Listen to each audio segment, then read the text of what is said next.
Okay, everyone under 14, close your ears. So, I lose my virginity, and my mother won't talk to me. She takes me to her shrink and says, my daughter lost her virginity, I can't talk to her. And the shrink says to me, your mother says you lost your virginity, she can't talk to you. And my mother says, I'm very upset. And the shrink says to me, she's very upset. And I say, I know. What can I say? And the shrink says to her, she knows. What can she say? And my mother says, I'm very upset. And the shrink finally throws his hands in the air and says, look, she lost her virginity. It's not something she can get back, like a wallet. These things happen. And my mother says, I'm still not talking to her. That's my mom. Maybe she would have felt better if she knew I wasn't having that good a time. Michael, my virginity pilferer, was for sure tall, dark, handsome, and a genius. He knew what Einstein was talking about, but he had absolutely no interest whatsoever in foreplay. I thought, why should he? He has quantum physics to think about, and getting me to come could take a big chunk out of his time. I'd also seen a lot of movies without any foreplay. The guy would get on top of the girl, they go, ooh, ah, yeah, yes, whatever they said, and they'd reach their climaxes really, really, really fast at exactly the same moment, and that would be it. Given that I wanted to be a movie star in Michael's mind, when he made his noises, I made mine. I ooh, ah, and yah'd right along with him. I arched my back like they do in the movies. I shuddered and moaned at exactly the same time he did, and that would be it. And the whole thing took under 2 minutes. And Michael would be very pleased with himself, glad the deed had required no work on his part, and fall asleep. Okay, I'd feel a little lonely. But Michael did give up seeing his other girlfriend, Lucy Dorfman, which was a big ego boost for me. It seems that Lucy used a vibrator, and Michael found that very mechanical. And I empathized, but it got me to thinking Lucy was probably having a way better time than I was. So I put on some very dark glasses, a big hat, and found a store called Toys Are Fun. I bought a plug-in type model so I wouldn't have to bother with batteries.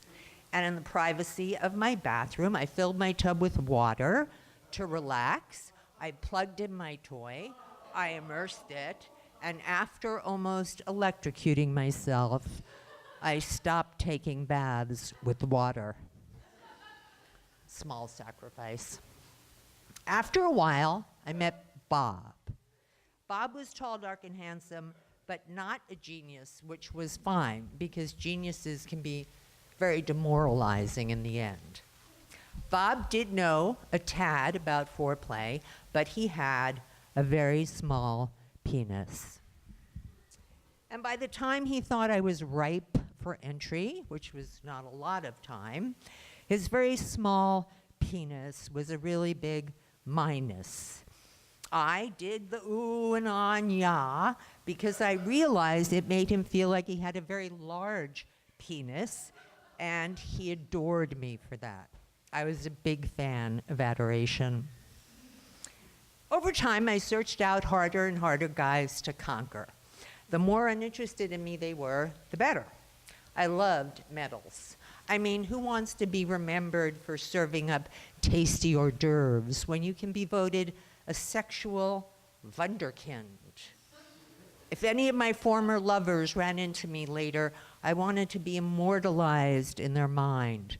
Their Jezebel, Bathsheba, Lady Gaga.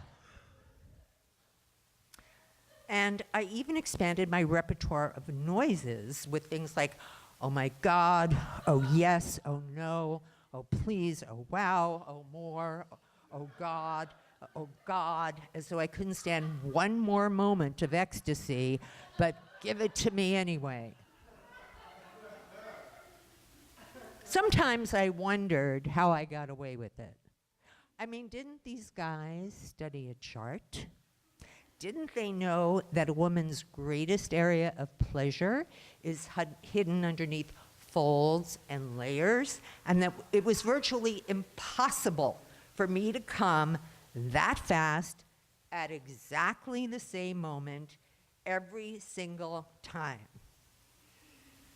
I mean, who knows? Maybe these charts they should have been studying were hidden in the CIA, in the basement, you know, where you needed a password in Romanian. And then the movies changed, and unbelievably, so did I. In these movies, that man's head disappeared from view, and while the woman was oohing, awing, and yawing, he was obviously doing things to her off camera.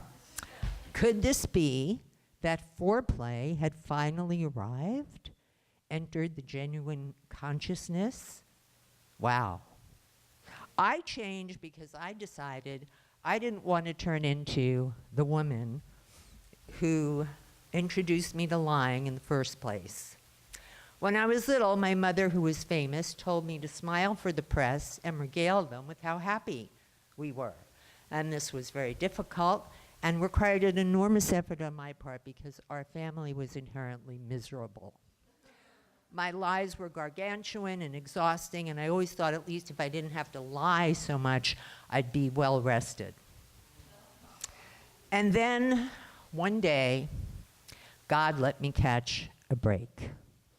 I met a man, and he wasn't overly tall, dark, and handsome, but what people call a great guy.